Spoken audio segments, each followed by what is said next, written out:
ঈদের সকালটা আসলে কোথা থেকে শুরু হয়? নতুন জামার গন্ধ থেকে, সেমাইয়ের হাঁড়ি থেকে, নাকি নামাজ শেষে বাড়ি ফিরে সে বহু প্রতীক্ষিত মুহূর্ত? সালামি কই? সত্যি বলতে কি, ঈদের আনন্দের ভেতরে একটা ছোট্ট অর্থনীতি কাজ করে। এর নাম ঈদ সালামি। এই সালামি শুধু টাকা নয়, এটি ক্ষমতার রাজনীতি, ভালোবাসার প্রকাশ, স্মৃতির ভাণ্ডার, আর কখনো কখনো একটু সামাজিক চাপও।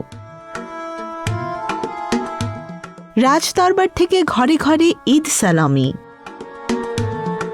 ঈদ সালামির ইতিহাস নিয়ে নির্দিষ্ট কোনো একক গল্প নেই, বরং এটি সময়ের সঙ্গে গড়ে ওঠা এক সামাজিক রীতি। ঐতিহাসিকদের অনেকেই মনে করেন এর শেকড় খুঁজে পাওয়া যায় ফাতিমীয় খিলাফতের সময়, প্রায় 10ম শতাব্দীতে। তখন মিশরের খলিফারা ঈদের দিন প্রজাদের মধ্যে টাকা পয়সা এমনকি মিষ্টিও বিতরণ করতেন। এটা ছিল এক ধরনের রাজকীয় দয়া, আজকের ভাষায় বললে ঈদের বোনাস।